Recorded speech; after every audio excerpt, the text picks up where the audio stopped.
ನಟ ದರ್ಶನ್ ಸೇರಿದಂತೆ 7 ಜನರಿಗೆ ಇದೀಗ ಜೈಲಿನ ಊಟ ಫಿಕ್ಸ್ ಆಗಿದೆ. ಹಾಗಾದರೆ ಬೇಲ್ ಕ್ಯಾನ್ಸಲ್ ಆಗೋದಕ್ಕೆ ಪ್ರಮುಖ ಕಾರಣಗಳು ಏನೇನು? ಹತ್ತಾರು ಪ್ರಶ್ನೆಗಳು ಎಲ್ಲರಲ್ಲಿಯೂ ಸಹ ಕಾಡುತ್ತಿದೆ. ಅದರ ಕಂಪ್ಲೀಟ್ ಡೀಟೇಲ್ಸ್ ಇಲ್ಲಿದೆ ನೋಡಿ.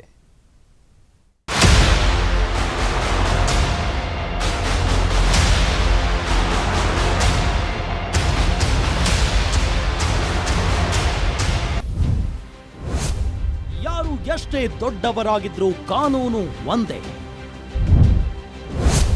ಕಾನೂನಿಗಿಂತ ಯಾರು ಮೇಲಲ್ಲ ಎಂದ ಸುಪ್ರೀಂ ಕೋರ್ಟ್.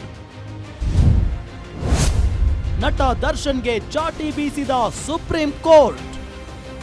ಯಾರೇ ಆರೋಪಿಗಳು ಆಗಿದ್ರೂ ತಪ್ಪು ಮಾಡಿದ್ರೆ ಅವರಿಗೆ ಕಾನೂನು ಶಿಕ್ಷೆ ನೀಡುತ್ತೆ. ನಟ ದರ್ಶನ್ ಮೇಲೆ ಇದೀಗ ಕೊಲೆ ಪ್ರಕರಣದ ಸೆಕ್ಷನ್ ಸಹ ಬಹುತೇಕ ಫಿಕ್ಸ್ ಆಗಿದೆ. ಆ ಒಂದು ಆಧಾರದ ಮೇಲೆಯೇ ಸುಪ್ರೀಂ ಕೋರ್ಟ್ ಸಹ ಜಾಮೀನು ಅರ್ಜಿಯನ್ನ ರದ್ದುಗೊಳಿಸಿದೆ.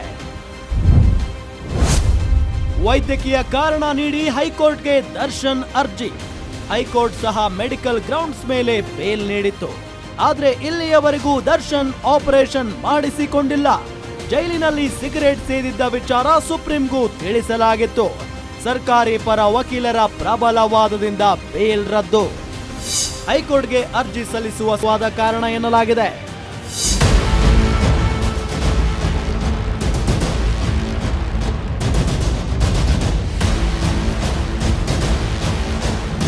ಇನ್ನು ಸಾಕ್ಷಿಗಳ ಜೊತೆ ಸಂಪರ್ಕ ಹೊಂದುವಂತಿಲ್ಲ, ಯಾವುದೇ ಸಾಕ್ಷಿಗೆ ಒತ್ತಡ ತರುವಂತಿಲ್ಲ ಎಂಬ ಅಂಶಗಳನ್ನ ಇಟ್ಕೊಂಡು ಕೋರ್ಟ್ ಬೇಲ್ ನೀಡಿರುತ್ತೆ.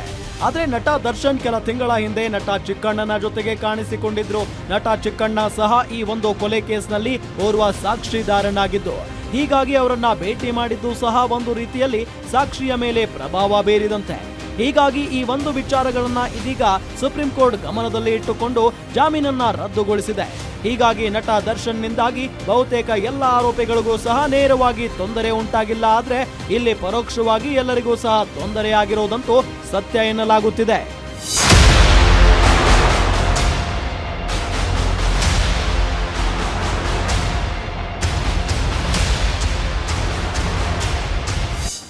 ಇಂದು ಬಹುತೇಕ ಎಲ್ಲರೂ ಜೈಲಿಗೆ ಎಂಟ್ರಿ ಕೊಟ್ಟಿದ್ದಾರೆ. ಇಂದು ಎಲ್ಲರೂ ಸಹ ಪರಪ್ಪನ ಅಗ್ರಹಾರ ಜೈಲಿನಲ್ಲಿಯೇ ಇರಲಿದ್ದು, ಮುಂದಿನ ದಿನಗಳಲ್ಲಿ ಪೊಲೀಸ್ ಹಿರಿಯ ಅಧಿಕಾರಿಗಳು ಮತ್ತು ಜೈಲಿನ ಅಧಿಕಾರಿಗಳು ಚರ್ಚೆ ನಡೆಸಿ ನಂತರ ಯಾವ ಆರೋಪಿಯನ್ನ ಯಾವ ಜೈಲಿಗೆ ಕಳುಹಿಸಬೇಕು ಅಂತ ತೀರ್ಮಾನ ಮಾಡಲಾಗುತ್ತೆ ಎನ್ನಲಾಗಿದೆ.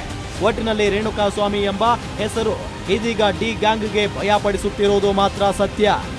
Ajay Kumar, crime bureau, guarantee news, Bengaluru.